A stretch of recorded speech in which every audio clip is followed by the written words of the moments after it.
you could hear other attendee conversations similar to walking around in a real world. So it's super interesting. You've got some folks that have had experience in MMOs, but it looks like for the most part everybody has been more likely been Zooming in recent days. So with that idea, I'd like to also ask the local audience in Second Life, and that chat will show up right underneath the Zoom chat on the Zoom screen. How many of you in Second Life have attended Zoom meetings since the pandemic started? And that chat will show up right here in nearby chat. Kyla says she has. Fred, not me. Say I had too many Zoom meetings, absolutely. So it's, as we're talking about what's happening in a time of pandemic, the whole idea of our conference today is that how we think about the way we connect in the worlds that we're connecting in on our screens, and wanted to talk about the power of social virtual worlds where you get to hang out in an amphitheater, sit on a stage next to Ebbe, who's on the Zoom screen as well as the Second Life screen. And with that, let me give some quick introductions. First of all, hi, I am Donna Davis. That's my real life person on the screen in Second Life, and those in Zoom can see me also. And I am on the faculty at the University of Oregon as director of the Strategic Communication Master's Program, as well as the director of the Oregon Reality Lab. In the Oregon Reality Lab, we have a couple of students, I think, in the audience as well. Marianne, one of our students, just defended her master's project last week in Second Life and Zoom simultaneously, and did an absolutely amazing job. But at a time where she could not defend her project in our building anymore, she still brought a community together and defended it in a space where we all got to join her and experience her journey with a blind woman from Ethiopia in a really powerful way. So thank you, Ailgif, for doing that. I've also been working in Second Life for almost, I guess it's been 12 years now, and primarily working with disability and health communities and understanding the power of connection that you can experience through an avatar. So here we all are in a virtual world as avatars, and here all our avatars are on a Zoom screen. Well, I would argue. I would also like to say thank you and welcome to Ebbe Altberg. Ebbe is here with me on the his avatar here in Second Life. Ebbe is the CEO of Linden Lab, which is the company that actually created and runs this amazing platform, also known as Second Life. And so, hello, Ebbe. Hello. Absolute pleasure to be here among so many people who get it. So, pleasure to be here. And these are becoming more and more frequent. You asked if people have done this before. I've done it a few times. And we see more and more of it happening, especially now with the pandemic, and people have become disconnected in physical space.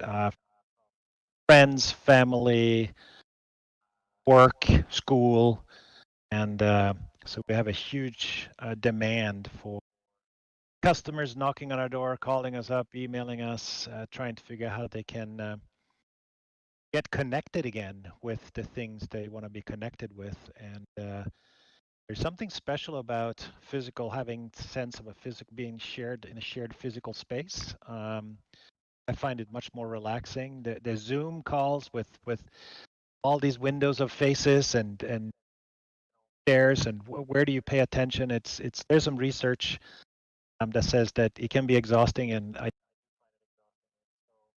being able to do it in the virtual world through an avatar, I find much having this sense of being in a shared physical or a virtual space that creates context. I think is really valuable as well. So really exciting times in the midst of all the crazy stuff, both good and bad, that's going on. And So glad that we can be of service and make lives better for a lot of people. That makes my work and my coworkers' lives so rewarding because as we just talked about before the meeting started here, we hear anecdotes all the time about it's changed my life, it improved my life, it generated an income for me, I met friends, loved ones, I can connect with my students, with my patients, with my co-workers, like all of these things. So it's just the most rewarding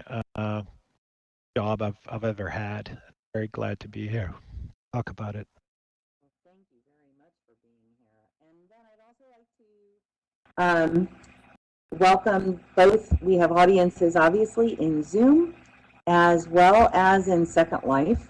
So our humans and our avatars are present for Ebbe and Svea, Brian, Brett.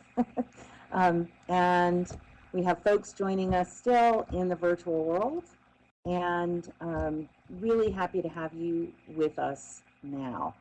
So we're going to talk a bit about what it means to be in a virtual world and why this is different, why it, some of the things about it that make it very effective when you think about engagement, especially in social spaces. So, and of course, I'm getting events. This is a great opportunity to say, for example, you can see on the screen that I'm sharing in Zoom that I've just gotten a notice for an event. It's a fashion event. My avatar is very much into fashion, just as my human is.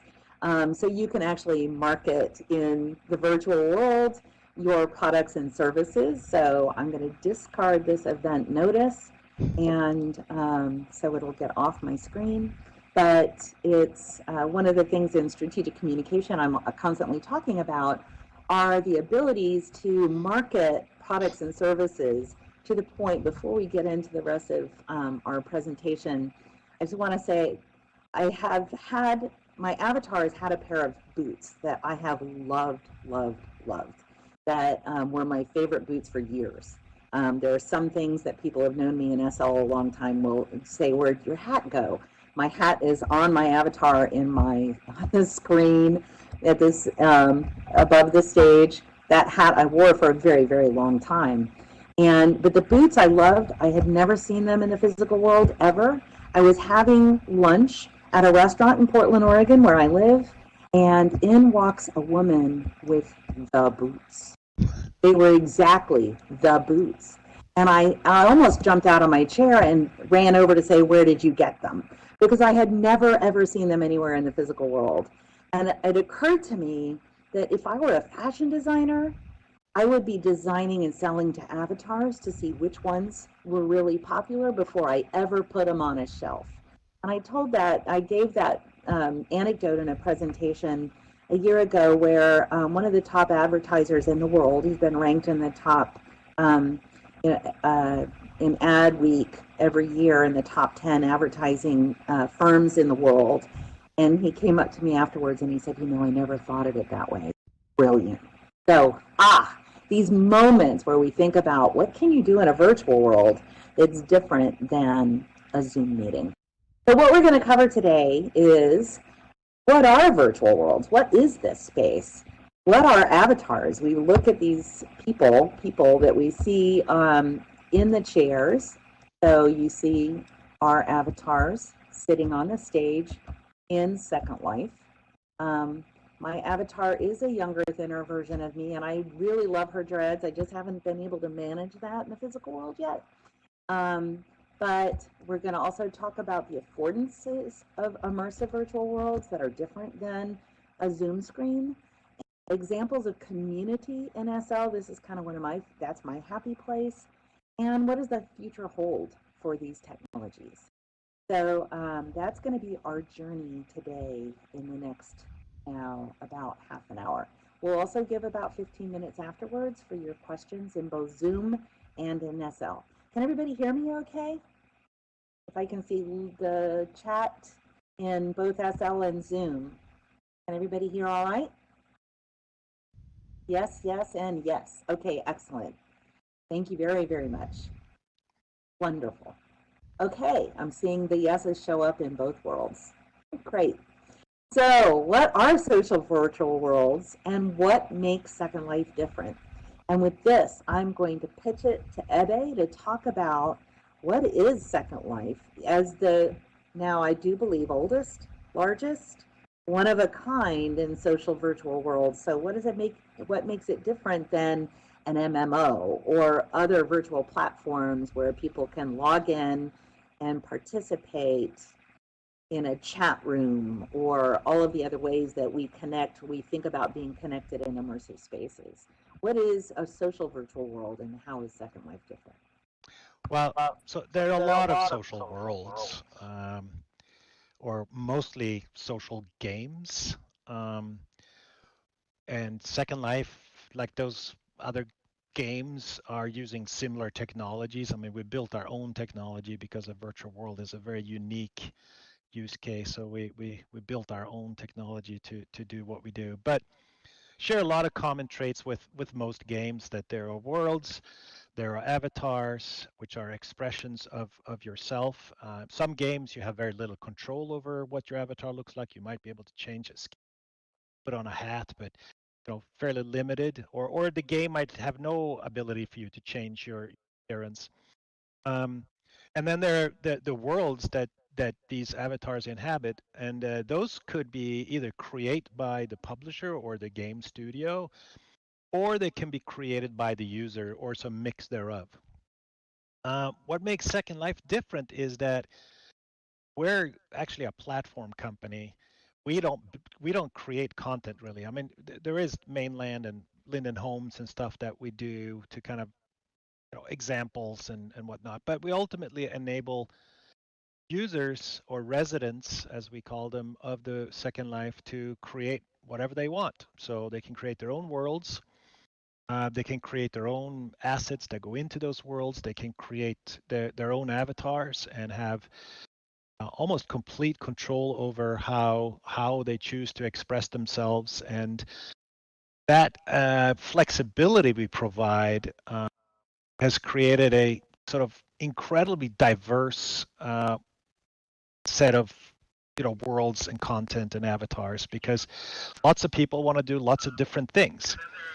So games tend to be more narrow and focused in what they're about. You're about to, you go find the diamond or go shoot the pirates or whatever it is, and that's sort of the game sort of makes you do something specific.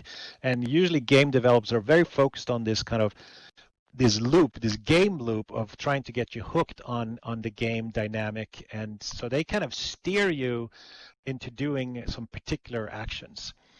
Second Life doesn't have any sort of game loop like that. We basically are just a world, and users can choose to do what they want. There are worlds that do have these game loops where people or the developers of those worlds in Second Life sort of made a game-like experience for you, but we don't really dictate what kind of content users create. So we see content that is so diverse that we have schools, we have training facilities, we have role-playing communities. So if you like sailing, go hang out with the sailors. If you like airplanes, go hang out with the aviation crew. If you are into vampires, go be a vampire. So you have everything from sort of just basic entertainment all the way to sort of business use cases of conferences and meetings and schools and all that. So it is basically as diverse, in some ways more diverse than physical space, because we've got to affordance things you can do. Expensive or too possible. So so in that end, we've also created an economy within Second Life where people can freely trade assets and services between each other. So the Linden dollar, that you can buy the Linden dollar and then you use the Linden dollar inside of Second Life to trade and transact. And That's a huge economy. It's north of $500 million USD GDP that's going on inside of Second Life, and that's basically currency changing hands. Last year, users cashed out earnings because you can then convert your Linden dollars back, and that was over $65 million earnings. So people are not just entertaining themselves here; they're actually creating an income for themselves. A lot of people, this is their only income, their primary income, and some people here make really good money. Hundreds of thousands of dollars of yearly income in creating content. So you can go from a classroom to a music hall to listen to music to a game to just hang out on the beach with your loved ones and everything in between. Part of the so that's kind of sums up what Second Life is and how it's different. And we've been at this we've started the preparation for our 17th birthday. So Second Life has been around for a long time. And no one yet has really created a platform with equal, I would say, diverse potential for what people do.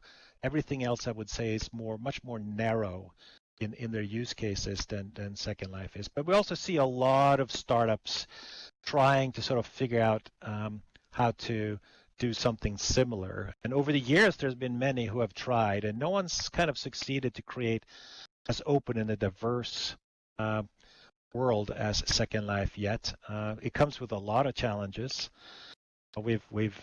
Being this diverse in use cases and technology to enable all of these different use cases and have an economy, which then forced us to become a fully licensed money transmitter using Tilia, which is a subsidiary of Linden Lab, so that people can freely exchange goods and services, because when money change hands at that scale, you have to have money transmission licenses to avoid money laundering and all those.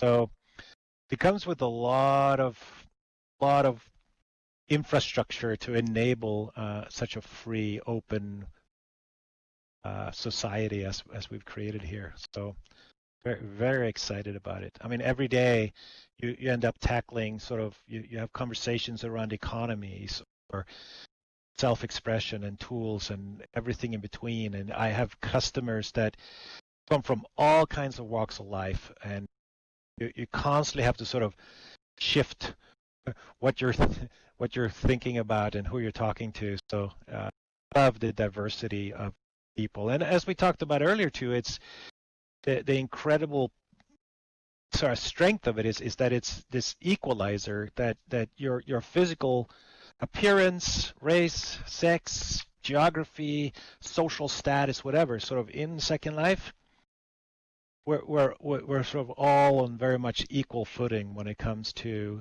who we are. So yeah, and there's a lot of places where I've seen people feeling much more comfortable expressing themselves and truly become themselves.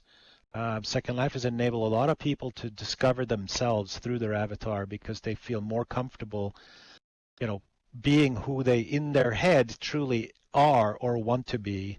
And we've seen that sort of enable a lot of people to have much healthier, better, functional lives. So for a lot of people, it's not just Second Life; it's First Life. And we'll get into that a little bit later in the questions, maybe. But this transition from our majority or all of our time being spent in physical space to more and more of our time being spent in virtual space, that's a trend that just continues to go and go and go. I don't know how many decades from now, or that will be more in virtual space than physical space. For some people, that's already true. And as these platforms become richer, easier, more diverse, more capable, you're going to see that transition continue where, your physical time is being replaced with your virtual time until, some point in the future, it'll probably be the dominant way that we interact and work and do the things that we want to do in life. So kind of an interesting place to be in.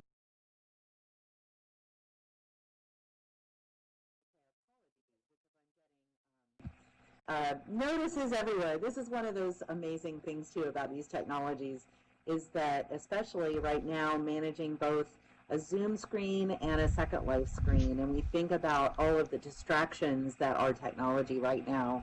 One of the things too that when I think about Second Life is that you experience what is known as flow in the game space. I think that when you're in a virtual world, you can very much get caught up in flow, and you're in this space, whether you're building something or engaging with other people in a very active way. You can look up and go, oh my goodness, there went the clock, which is very different than a Zoom call. With that, I know we have a poll for our Zoom audience that we just wanted to get a quick sense of those in Zoom, how in our poll, how many of you, go ahead and here we go, engagement. How many webinars or training sessions have you been in the last 30 days? And on a scale of 1 to 10, how engaged did you feel in those webinars? So, of course, we're teaching a lot in Zoom right now, having to use Zoom as our classroom when we had to shift to remote learning.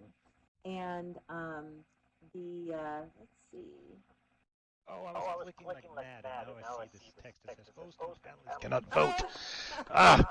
I don't. 30 days could have been 100 plus.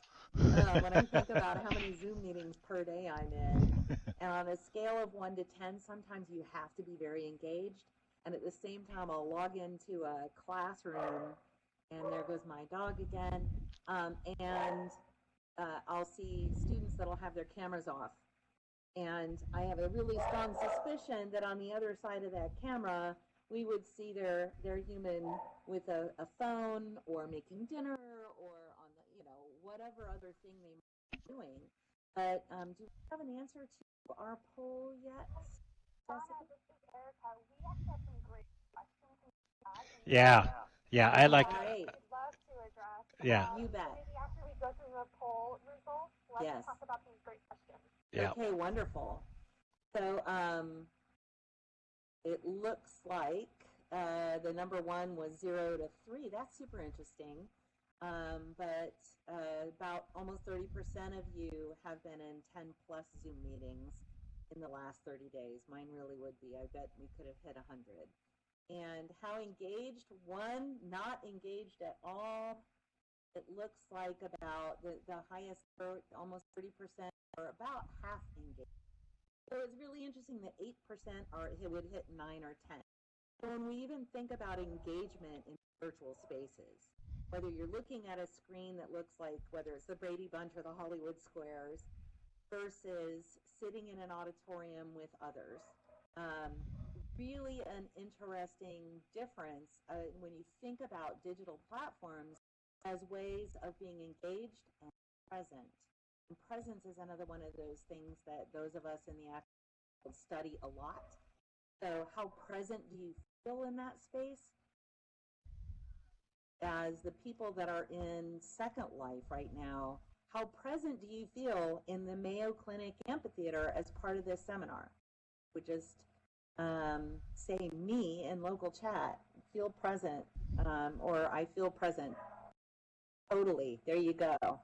And how many of you feel equally, I can't see you could put it in chat, but think of that concept of presence on a Zoom versus feeling like you're sitting together like this.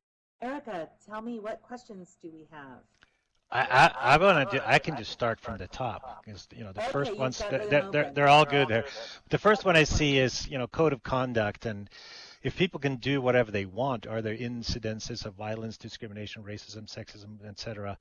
Of course, when you have an environment where people come together and there's free speech, some people will take advantage of that and say things that other people don't like.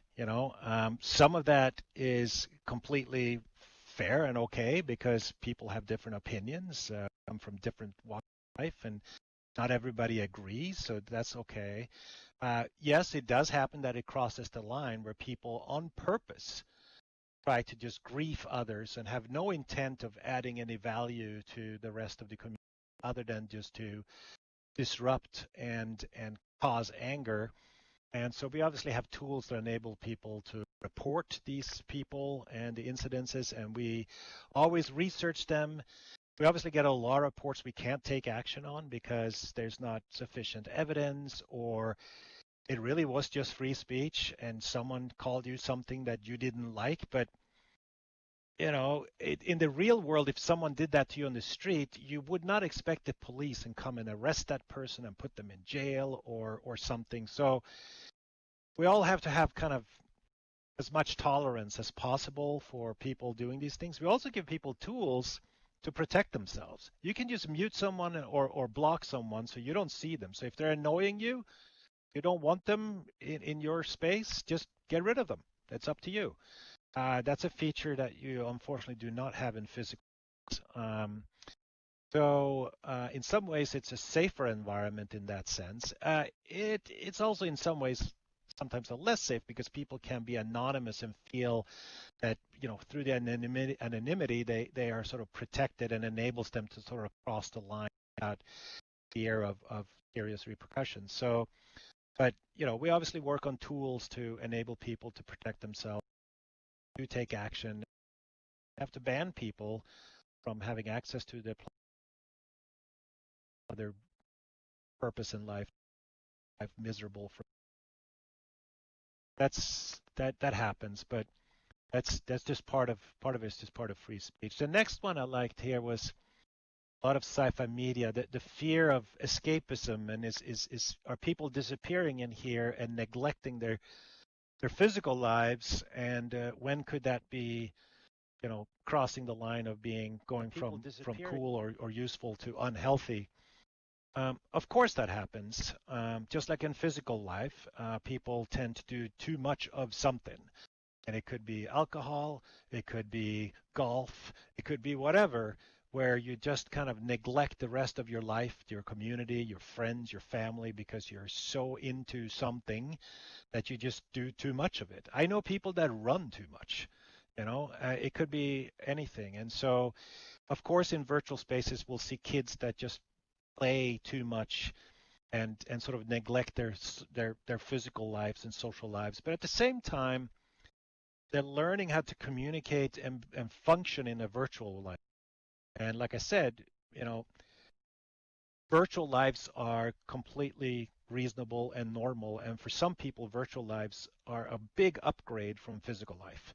And as platforms and tools and the people that participate and the type of context you can create, it'll become more and more valuable for even more and more people. So yeah, if you can't control how you spend your time with various activities, whether it's physical or virtual, always people that sort of cross that line. But I don't think escapism is unique to virtual worlds. I think the virtual world makes people talk about escapism because it's just different. It's not something we're used to. And as that difference of a virtual world starts to get less and less different or weird, strange, the more you realize that it's not really that different from. So that's maybe my answer to that one.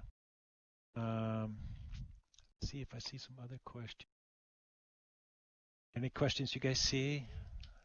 I would like to just add to what you were just saying in terms of avatars, and because that's actually our next slide, as we think about avatars and our identity as avatars. And that was one of the questions that was raised in terms of you don't see. Somebody said, I don't see any fat avatars, and and what about all of the isms? This is something that I teach, I present all of the time.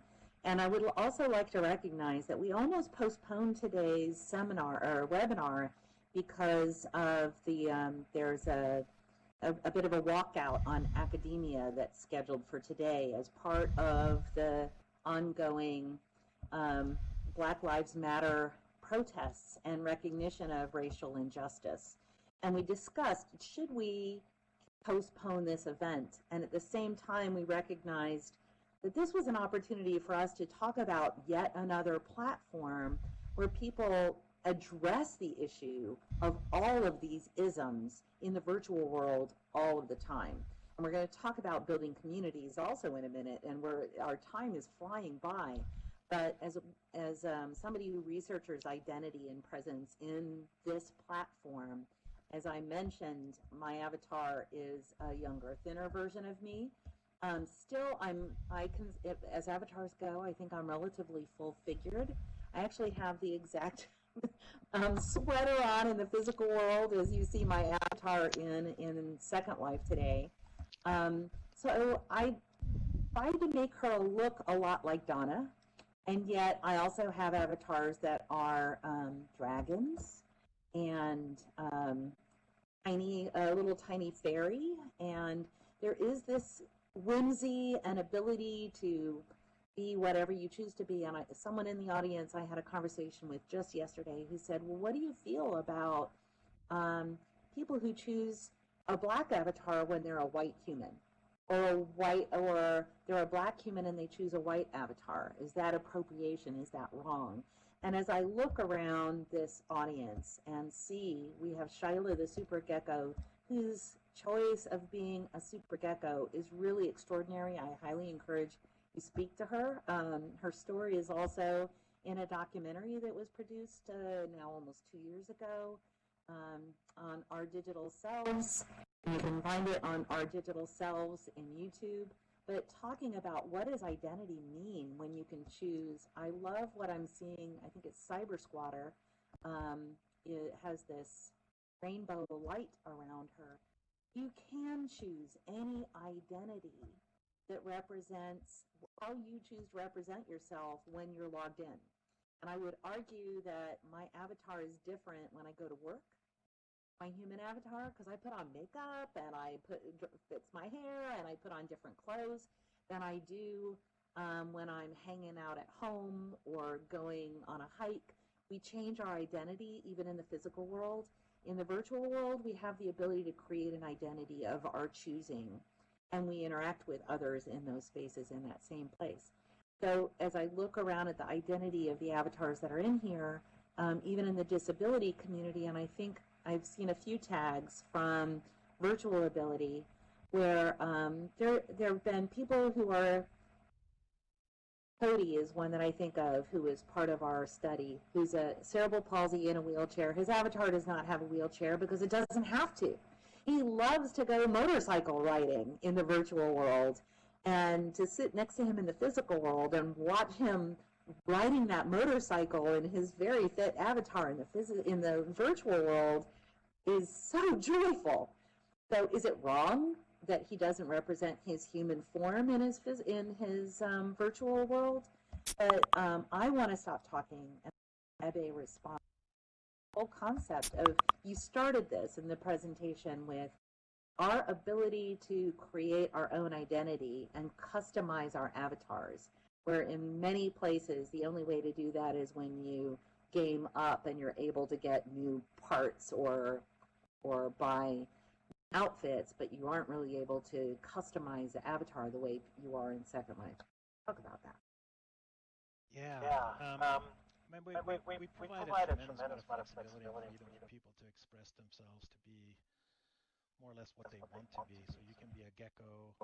I chose to be kind of something somewhat similar to a younger self, but that's because I want people to, because of my role as the CEO of the company, I want to have people kind of be able to associate me with my real identity. I didn't want to sort of hide in a way because of my role. If I didn't have the role I have, I probably would be a more interesting character, whether it's some kind of animal or robot or whatever. So sometimes it's social pressures or context that sort of drive people to create an expression of themselves that they think will make them, whether look better, be more successful, or whatever. I just spoke to someone yesterday who was going to join a meeting, and says it was incredibly stressful to decide whether he could truly try and create something that he would feel that would be himself, and it was more of like a pirate. But he's like, can I really go to this meeting looking like a pirate? Would people sort of discount the value I could provide to that context because of my appearance? And so these are, built-in, long historical sort of societal pressures for how people want to express themselves. And luckily in Second Life, a lot of people say, screw that, I'm going to be exactly who I want to be and not really feel constrained by societal sort of norms or whatever you want to call it. So, but there's a lot of interesting research on how your appearance affect your status or your ability to connect with those around you. And there's also a lot of great research on how, if by changing your appearance, you start to sort of understand the context of someone in that appearance. Jeremy Bailenson at Stanford has done some phenomenal research in this area about what does it mean for someone to have a very different appearance from themselves. People that have fear for public speaking, putting a different type of avatar on them so that they don't recognize themselves suddenly unleash their ability to talk in front of an audience because they don't feel that pressure. We've seen people become more giving in life by taking on the persona of, say, an older person. And it's been shown that, having the appearance of an older person increases the likelihood of you being kind to older people in society, or if you mix the race you're at, and so it's a way for people to, and you can force people to go through these transformations so that they can sort of understand, or maybe not fully understand, but get a feel for what it's like to, inhabit someone else's body, if you will. Could be very powerful in that. But so for some of us, it's just for fun. For some of it, it's a way to sort of have a better self. For some of us, it's just pure creativity. So it's a mix of all these things. And someone said, well, why aren't there more fat people in Second Life? There are some. There's some people that they might be overweight in real life, and they again want to that's what they identify with. That makes them comfortable, and so they do the same thing in Second Life. But it tends to be more sort of people sort of creating some sort of idealized form of themselves, and so ultimately it's just a freedom of expression that we're seeing here. How much of that is colored by societal sort of pressures or stigmas or whatever? Of course, there's some of that, but hopefully over time, because it is a platform that sort of is an equalizer where we can all be whomever with, those societal pressures will sort of be reduced. So I just see it as a positive. I had people who've been around me for any amount of time have also heard the story of Fran, as you well know. Fran Serenade, who was an 84-year-old woman with Parkinson's. She died a year ago at 92. And we talked about some of the expectations that our avatar should look just like us. And we had a conversation in our Parkinson's support group and said, well, what do you think about that? And Fran said, why would I want to look like me when I can look like the younger me that is the real me trapped inside of this broken old body? And, that she could put on a ball gown and her son would log in and put on his tux and take his mother ballroom dancing. And she felt every bit of that 30-year-old Fran instead of a 90-year-old Fran who had a hard time walking So it's when you talk about idealized self, it was her authentic self as she used to be.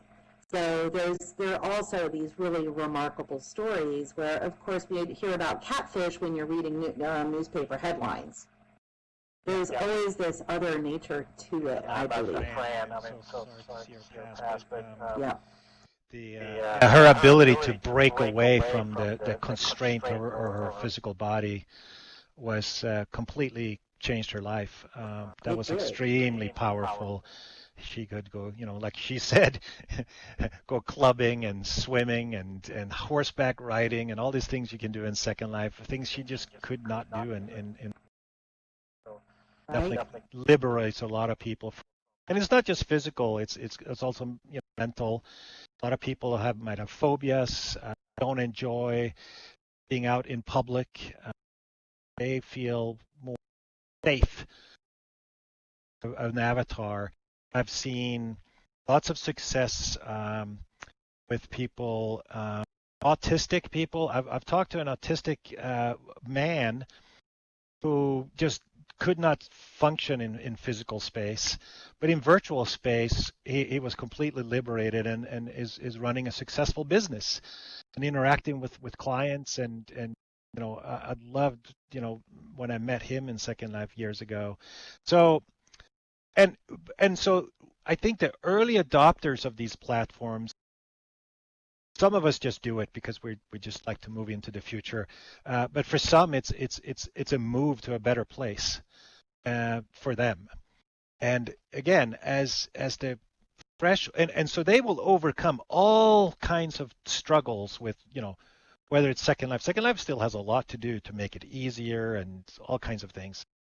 But they were willing to overcome all kinds of obstacles to be able to sort of get to this other life they could live.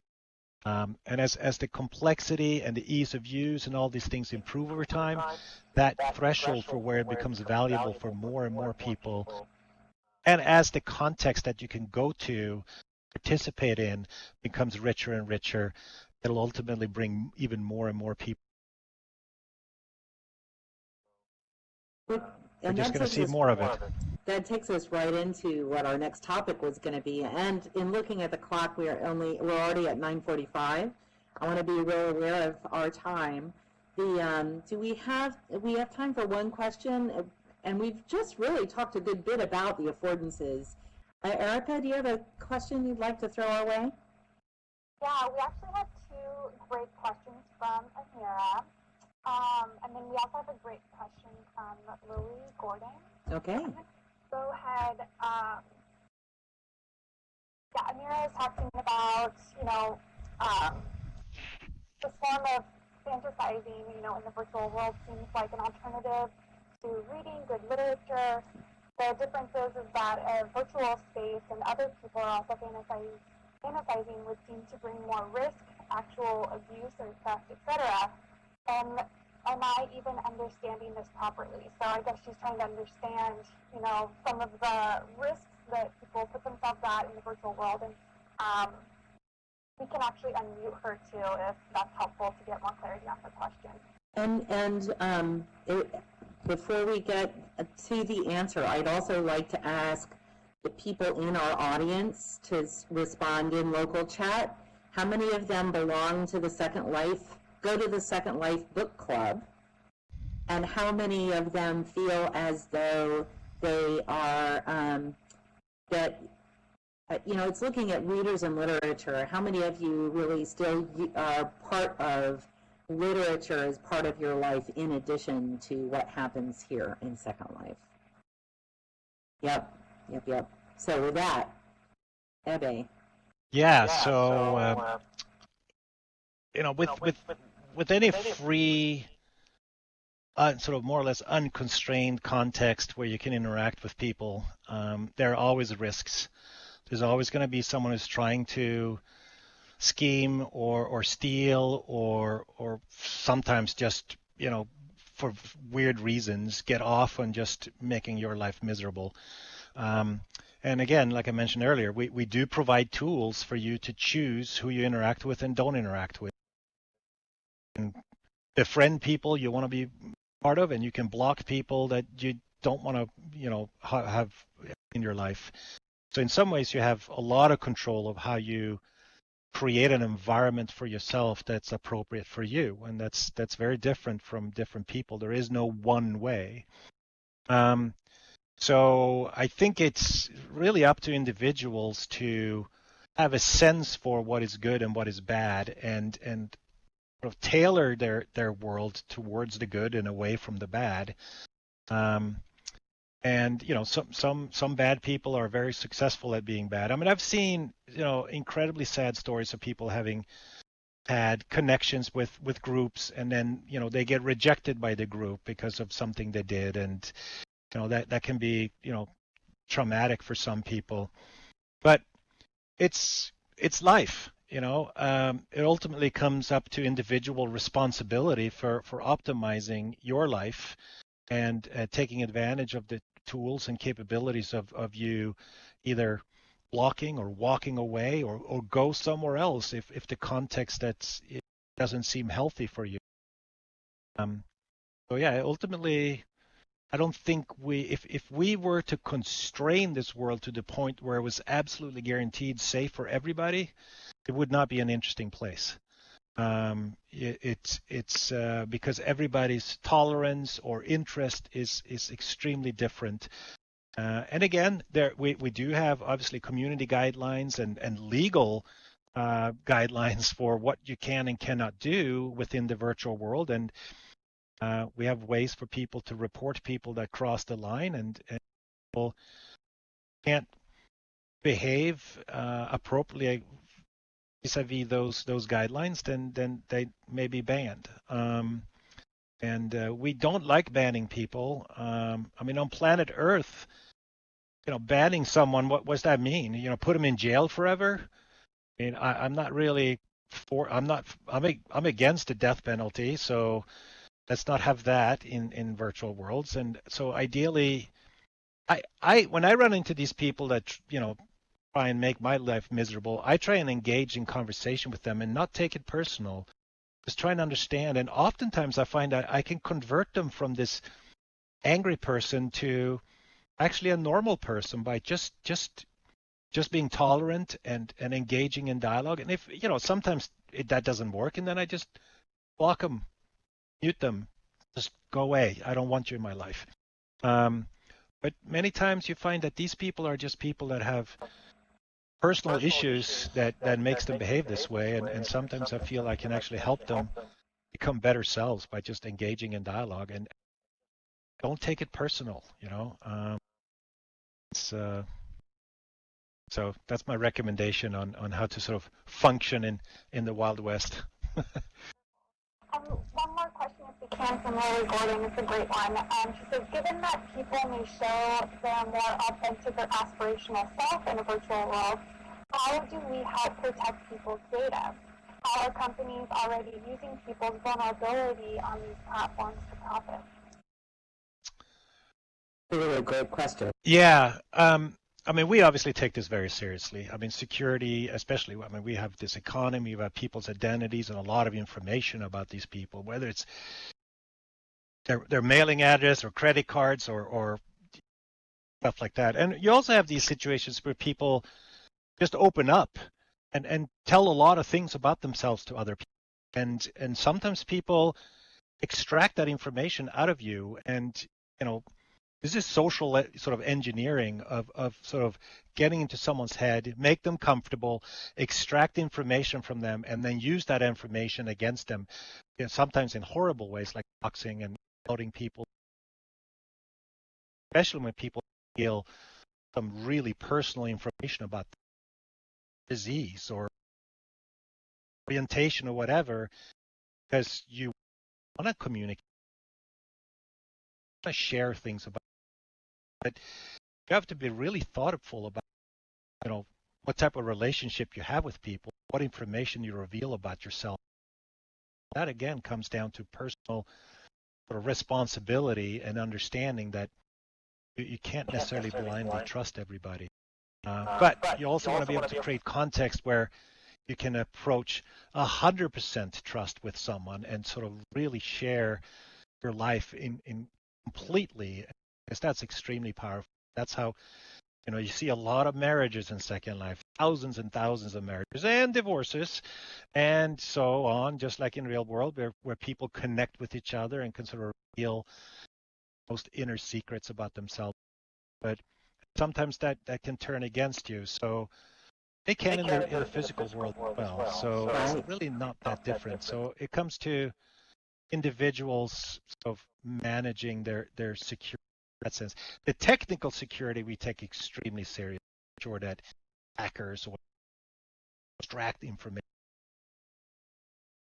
So I think the bigger problem actually is sort of social information that people just decide to share in context that maybe they shouldn't have, and that tends up to bite them. So I hope that doesn't make people just refuse to open themselves up, but be thoughtful about who you open yourself up to and which context you do. As a researcher, I'm asking people to do that. And as a researcher, and even we were in the communities that we've been working with for the past decade, we have communities of support where people are sharing very intimate details about themselves. And part of our responsibility as researchers is also media literacy and being the advocate for the person that we're talking to and the groups that we're talking to, because they've also experienced people who've claimed to be somebody that they're not, just as happens in any other platform or even that happens in face-to-face relationships, where we think we know a person only to discover they're not at all that person. So we bring all of those same attributes of our humanity with us into this world. This world just gives some people an opportunity to open up in a way that they've never felt safe to in the physical world. They're not going to bump into me at the grocery store. So, and for many people, that layer of anonymity that comes through their avatar gives them another layer of a sense of, I can tell you about the real me, because you don't really know who is the real me. I want to, because we're all down to our last 5 minutes, and to me this was one of the biggest things to talk about, is this idea of communities that happen in Second Life. And again, I'd love to ask our audience if they would please say, if they're part of a Second Life community, what is that community, and what does that community mean to them? So, for example, I've worked with a disability community. I've worked with a Parkinson's support community. I don't see, is anybody in here part of Relay? And as I'm looking for folks in the Second Life audience to talk about being a part of a virtual community where you're really creating relationships with other individuals and their avatars. If you say what those communities are in the local chat, that would be terrific. And Ebbe, what can you add to the whole idea of community in the virtual world, especially in Second Life? Well, again, we're a platform, so we provide the tools, whether it's the ability for people to create unique context, like the one we're in right here, thanks to the Mayo Clinic, where we provide tools for people to organize and you can create friend relationships. So you have friends like you do on other social platforms, and you can one-to-one communicate with those people. You can also set up groups, so you can participate in group chat, organize groups, and so it's really, these communities are all created by users, and they could be educational groups, aviation groups, sailing groups, vampire groups, anything you can imagine. So I think something I want to figure out over time is, how do we more quickly help new that come on board discover the contexts, social context, and bases that would matter to them or would be of value to them. sometimes coming into Second Life is just a little bit bewildering because there's so much stuff. And how do you find something that you can relate to, want to be part of? That whole content discovery mechanism, content being people, communities, groups, worlds, whatever. And so that's a challenge I think we'll have, so that because there is almost, I'm almost can guarantee you that there's something for everybody. But it might take a bit of effort for a new user coming in to sort of realize that exists and it's in there somewhere. It's a little bit like dropping someone off into a city in a different country you've never been in before. And how do you know what's happening in this? Are there other people here that like bowling? I don't know. Do they do that here? How would I know? And so, and if that's what you want to be part of, how do we help you discover that? But yeah, so there's pretty much something for everybody. So just be a bit patient when you come in. If you don't find what you like, keep looking because it's out there somewhere. And if you don't find exactly what you want, create your own. Start your own group, your own community, and that would be meaningful to you and to other people.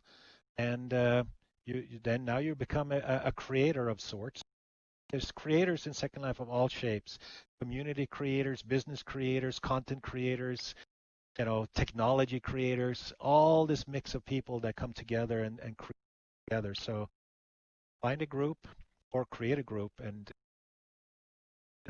make it work for you. It's just like real life. You have to put effort into making it valuable to you.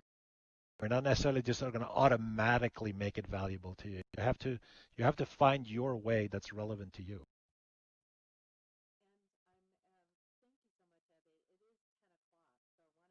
Again, aware of the time. We still have more to talk about, so I want to say that for those who really need to go, I want to thank those people who attended today. Ebbe, I don't know if you can stick around a little bit longer. My next meeting is a one-on-one with Brett. So we can just keep going for 30 minutes, and Brett and I can catch up later. So I got another 30 minutes to go. All right, and I want to check in with Jessica and Erica. Is 30 minutes okay on the Zoom end? Yes, I believe so. And just so everybody knows, if you do have to go, we will be emailing the recording of this presentation, so you'll be able to see all of it. And it'll also be posted on the School of Journalism and Communications YouTube channel. So thank you for joining us. We do have a post-event survey you'll also get in the email. So let us know your feedback. We love to hear your side of what you thought of this and how we can improve and do more things like this in the future. So I'll give it back to you, Donna, but I think we're good to stay on a little bit longer. Wonderful. Well, then we will keep going. Again, I understand that for those of you who need to go, if you want to stick around in SL or Zoom and continue to ask your questions in the local chat in Second Life or in the Zoom chat, Erica, we will get to those as best we can. So with that, because I know I've seen an awful lot of questions and really excellent questions and comments. For those who are not in Second Life, there's been a very engaged local chat going on as we've been talking about this, which is another one of those pieces of this that as we think about the way we consume media and we become multi-screen and multitasking beasts and beings, Second Life is one of those places where you can have multiple layers of engagement happening at the same time. Where we are speaking in voice in Second Life, there are people chatting through the text in local chat. I have up on the top screen, you would see I have lots of folks. As a matter of fact, Dale Gift just sent me a notice privately that's one of the questions that's being posed by someone in Second Life. So you can have private chat, local chat, voice chat, and I could be chatting with somebody who's not even in our presence that I knew was online at the same time. So there's lots of layers of communication going on that also forces you to be engaged. Yeah, and a lot of that emulates the tools we have available to us in physical space, right? If you're near someone, they'll hear you. In Second Life, the further away you walk from someone, the less you'll be able to hear them. So so that you can have multiple groups within one physical space having sort of separate conversation all at once without all interfering with each other. Just walk from this group over here to this group over here and sort of walk from that conversation to this conversation. And then you obviously can use your phone, if you will, kind of to text someone, whether it's individuals or groups.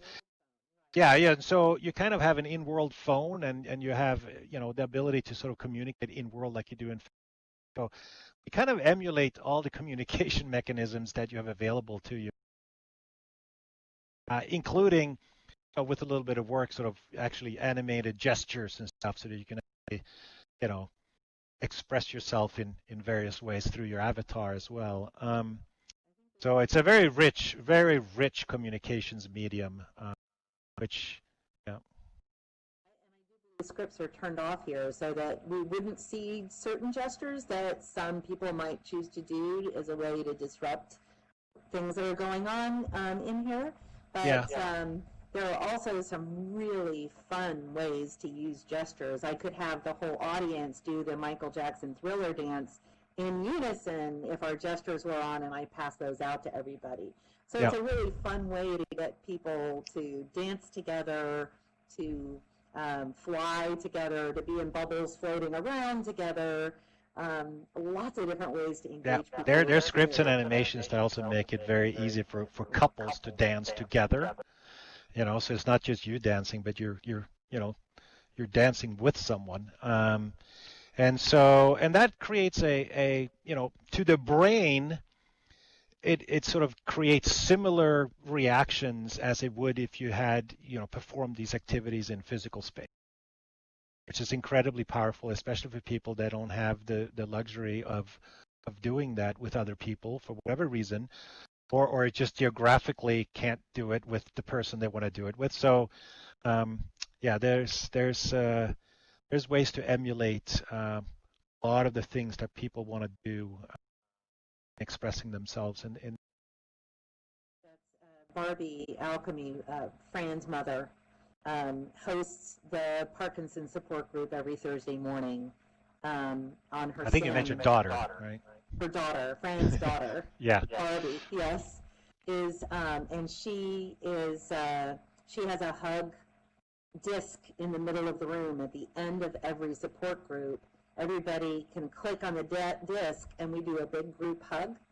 And it really is. You talk about all the ways our brain kicks in and sends us all of those wonderful chemicals that give us joy or give us fear. It all works the same when you feel like you are your avatar and your avatar is experiencing that physical experience, whether it's a hug or a dance or you, as he said, there are how many weddings people fall in love with virtual kisses. So So with that, the crystal ball, what does the future hold? And as we've been talking about social isolation and pandemics and everything that's happening in our world today, recognizing even social justice and injustice and racial justice and injustice, all of the things that are very much a part of our daily conversation and living today. I have an answer for this, but Ebbe, what does the future hold, and why is this kind of platform even more important given all of these things that are happening to us as humans? Well, I mean, right now we have, like I said, for some people, physical space has already been sufficiently constraining that they've searched out Second Life to, eliminate the constraints they've had. Now we've all been in various places, have physical constraints applied to us, and so we've seen a huge run of people coming into Second Life to find social connections, because we're social animals. We thrive on social connection. Most of us. Some introverts are kind of able to sufficiently survive all by themselves, but it's pretty rare.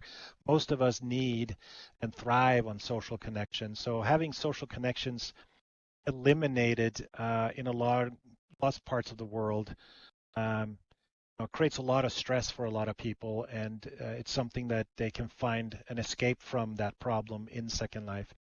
Hopefully, we will not have these types of serious pandemics, although there will be more, and there will be more serious ones even than this one, and this one will continue for years. It's a very long way from having gotten through this COVID pandemic.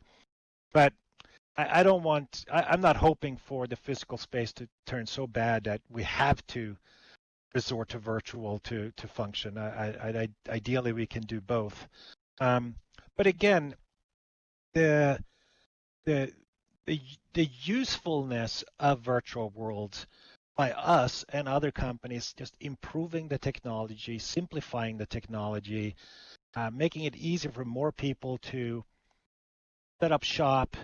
And I mean, if you're a teacher and you haven't heard of Second Life, like, the step from there to successfully run a class in Second Life, it's not trivial. You have to figure some stuff out, and what can we do to just make it so simple that you don't have to like spend a ton of energy creating that.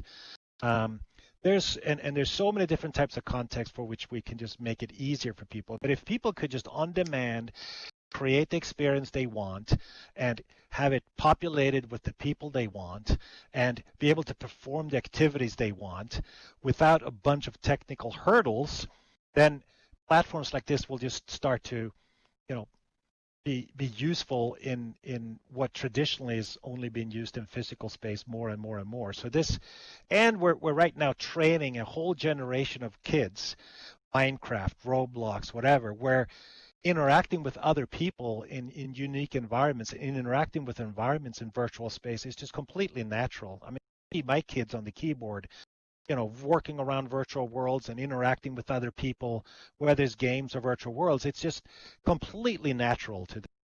So would it make sense for them to work in this environment when they grow up, go to school in this environment, go to their doctors in this environment, go to their psychiatrist in this environment, meet friends and loved ones in this environment? Of course. So it's just going to, become more and more the way of, part of how we extend our abilities in life, the ability of connect with people we otherwise couldn't possibly reach. How on earth would we get this group of people together in physical space, even without COVID, right? Just to travel and hotels, and like it's amazing what people are willing to endure in physical space to connect with other people. When you could just walk into your computer room or use your iPad or whatever and just go there. Like, so in some ways, even though this seems weird and difficult and new, in some ways it's so much easier than the physical equivalent of doing this. So, and as more and more people just get trained of functioning in 3D spaces like Second Life, it's just going to grow and grow and grow. Our job is to, capture as much of the market as we can by delivering better solutions and easier solutions and more powerful ways for people to express themselves and make money in a world like this. And so, whether it's us or other companies or other technologies, it's just a fact that this will become more and more part of how humans interact for all the things they want to do in life. And there's like really just a couple of things that I've thought of that you cannot do in a virtual. You can't eat, so you have to find food in physical space, and you can't procreate, so you can't really make, physical babies unless you step away from the computer and do something else. So, but other than that, like almost everything else can be done in virtual worlds. And with VR, which is, it's going to continue to grow, not only can you look at the virtual world, but you can be in the virtual world, which is another level of immersion that will be added on top. And we're seeing more of that growing as well. So I'm looking forward to be able to have Second Life do that in the future. We monkeyed with that a few years back, but we realized that we had to do more work to enable that, to get it to be performant and comfortable enough. And we still have to wait for a lot of the hardware to sort of get more commonly used and stuff for us to focus on it. We did a lot of work on the product. telling to explore that. So we've learned a lot about that, and I find it another level of immersion when I'm not only looking at it on my screen, but I can walk into the screen and be amongst you and really walk up to you and hug you, not with the same physical connection, but have that same feeling. So, and then it is even more directly sort of straight into your cortex of being there. And then you can go through all kinds of activities, and it's extremely powerful for learning, for teaching, and have people be able to do things and learn things, because we know that people doing things is a better learning mechanism than just listening or watching. And so in the virtual world here, you do things, interact with the environment, learn that way. So, and it's also not just a tool in that way, because it's with its economy, it's also a possibility for you to make money. And today, $65 million people cashed out last year in earnings, and that's just going to continue to grow. And so there are lots of people making their living within the digital economy of Second Life. So it's just going to continue to grow, get more powerful and more obvious tool for a world for whom this is still kind of not even within their mind of thinking yet. So we have a few billion people to convert still to get there. Just a few billion. But, yeah. Well, thank you so very much, Ebbe. And for those who are still in the Zoom call, you see Brian who in the Zoom call, who is Svea Marine from the Mayo Clinic. Thank you again, Svea, Brian. Thank you, Ebbe. And we do have, I know I've seen questions popping up. Erica, did you want to take us back to a few more audience questions? Yeah, absolutely. Jenny asked some great questions kind of earlier in the presentation, and we're going to go ahead and unmute her so she can ask you guys the questions live. You'll be able to see her, but you can definitely hear her. Fabulous. So, Jenny, can you hear us? Yes, I can. Can you hear me? Yes. You sound great. Go ahead. Okay, excellent. So I know we did talk about this some, but I'm just curious, basically, obviously you can choose to work how you want to in this world, but there's still that influence from the real world, that could potentially be playing into how someone chooses to present themselves. Of course, the other members of the virtual world are also bringing in certain prejudices and cultural baggage into this space. So unless someone creates an avatar that's thin, young, white, abled, etc., it seems like they would still be perceived through all those various isms: racism, sexism, ableism, ageism. But on the other hand, of course, mentioned how it's freeing for some people to shed some of that baggage by having a different avatar in this world. So I'm just curious to know more about that balance of being able to express all aspects of your identity, but also having to navigate thinking prejudices. So all that to say, I'm curious if you feel like Second Life has a different culture around those aspects of identity, if you feel like there are still those hurdles and difficulties and barriers around that, and how does that incentivize people to present themselves in a certain way? If I can start really briefly. Again, and Jenny will be joining our program in the fall, and I so look forward to digging into this with you at great length. Yeah, likewise. Super exciting. It's one of the things, I think it's now been 10 years ago, there's an artist that's out of Southern California, she's in LA, who did a book called 1,000 Avatars. She got 1,000 people she photographed their avatars and made a book out of it. And she told the story of the evolution of the influence her avatar had on a human and how it changed the way she looked at herself. And that I own the book, my avatar is in the book, and Christine Schumacher, thank you. And what I would love to do as a researcher is take a look at those 1,000 avatars. How many of them are still active in Second Life today? And what does their avatar look like today? Because anecdotally, as somebody who spends plenty of time in this space, I have watched the avatars go from very tall, thin, even the graphics were just far more primitive than they are now. That if you go to a big group event, maybe a concert, you find the women are way curvier than they used to be. Women's bodies are typically way more full-figured now, that if you're a skinny avatar, you almost look unusual and unhealthy. And that male avatars originally, as you see local chat saying, way curvier. And the male avatars originally were all these giant muscle men. And today you see male avatars that are way more natural and realistic in terms of sizes. Not everybody is 7 feet tall anymore. There's been, it's almost like the humans have created the equalizer even within the virtual world.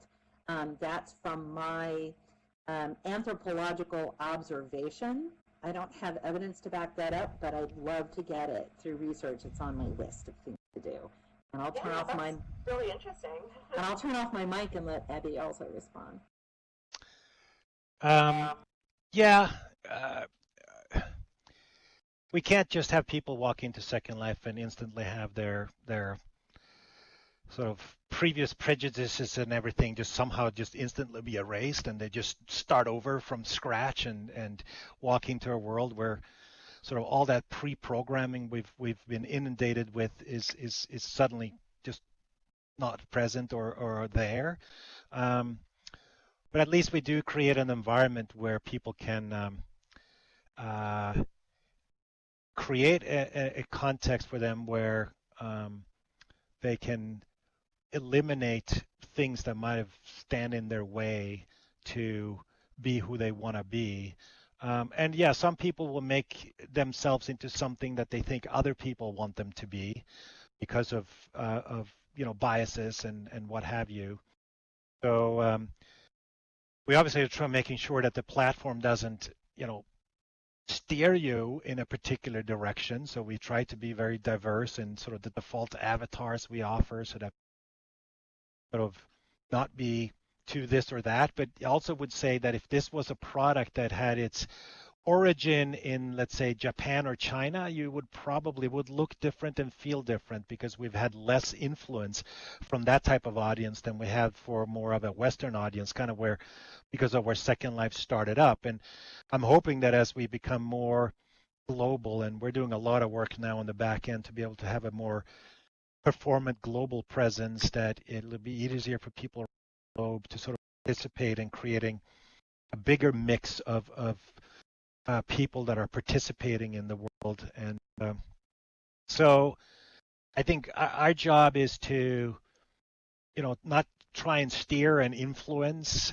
too much in whatever direction things should go. It should be up to the people using the platform to decide what they want it to be. As soon as we start to censor or force or constrain or whatever, I think we kind of just get in trouble. So I think it's better for us to let the market, let the users sort of dictate what they want it to be, and give them the tools to manage that sort of the freedom that we enable, because with that freedom comes risks, and people will create things. We have a saying of TTP. When you enable people to create whatever, what is the time to penis? That someone will just create that thing that, so, and there's nothing we can do to sort of force people or disable the ability for people to create that kind of content, whether it's verbal content or virtual, visual content. So it's just, for us, it's about giving the tools for people to create and express themselves, and the tools for managing their safety. And then as an organization, we take it very seriously to protect people's privacy. You should be able to be anonymous. You should be able to express yourself and not be concerned that we somehow participate in the distribution of what you're saying or doing. So we do not engage in advertising. We do not sell data to any third parties or any of the things we collect. We don't collect sort of biometric information that we can sort of, but we also will collect information to make the platform better and to make the world better and your experience of the world better. But we're extremely, sensitive to, protecting people's privacy. I did see the comment from Amira. She's still not sold on this at all, and feel that this is a, people stepping away from the physical space and going into the virtual space. She'll think is a negative, and the idea of talking to a shrink in this world doesn't appeal to her at all. I posted a link there, which is Dragster's documentary on that maybe will give you some insights into how extremely powerful this has been for other people that needed a platform like this to have better lives. So that's something to explore and just maybe try and get into other people's heads as to their needs when you think about this, because not everybody have the same privileges or luxuries that many of us have and how we can function in physical. And maybe your best psychiatrist is 500 miles away. Like, why would you not enable someone to engage with that people for a therapy session in private through this platform? And you could do it over the phone, you can do it over video like Zoom, or you can do it in a virtual world like Second Life, where the sense of presence and connecting with other human beings becomes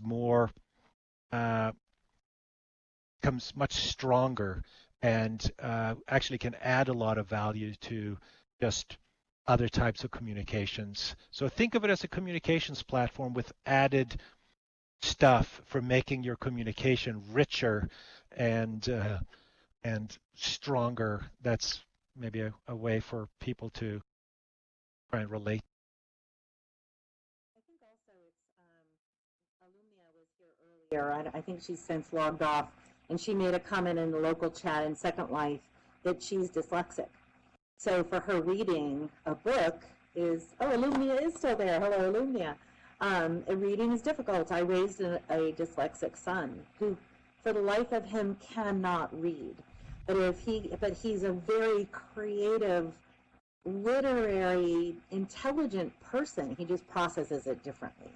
So understanding how this could light up all of the ways to think about literature, to think about all the ways to think about others. I know over 10 years ago, IBM did a project in here where they actually assigned avatar bodies to a group of people as part of their human resources training. So the CEO might, you might have a black female housekeeping staff person suddenly in a white male suit, in a body in a suit, and vice versa, where you might have suits suddenly find themselves in staff positions and from a different race or a different gender, and put them in a meeting and had them interact. And it was stunning how quickly they went into the role of the skin they were wearing and the outfit they were wearing, and how quickly they also felt the oppression of the suits. And it made them stop and think about, that's how they feel when they are treated this way. Think about the many, many, many scenarios you can create through embodiment and exploration of identity. Again, in my dissertation research, I was one of my study participants was a psychiatry faculty member from a very elite university, who said that it wasn't until Second Life that she realized that if she had a student that would come into her office for office hours and had dreads, She immediately assumed that this student was a stoner, and she tuned him out until she'd been in Second Life and discovered she'd sit in meetings with furries, people who have an animal avatar, and discovered that in their conversations, like at Sims philosophy discussions, that that furry might have been the most thoughtful person in the circle. So it made her stop thinking about people by their external appearances and instead listen to what they were saying.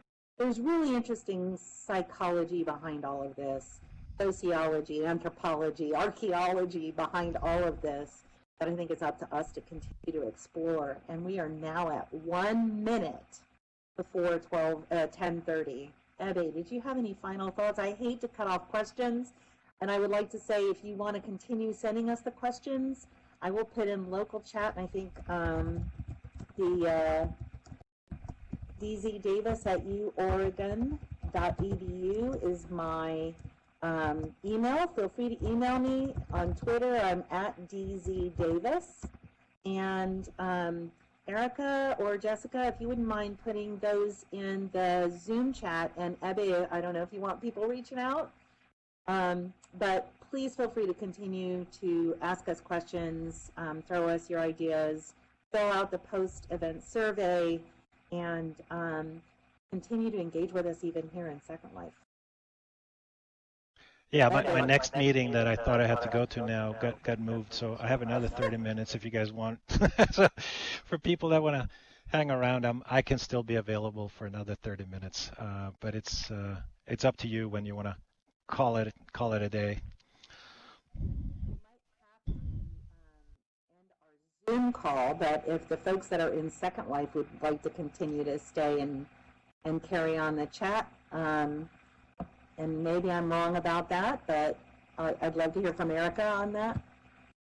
Yes, unfortunately, we do have to end the Zoom call and recording. But yes, I left Donna's email address in case anyone on Zoom wants to continue the conversation.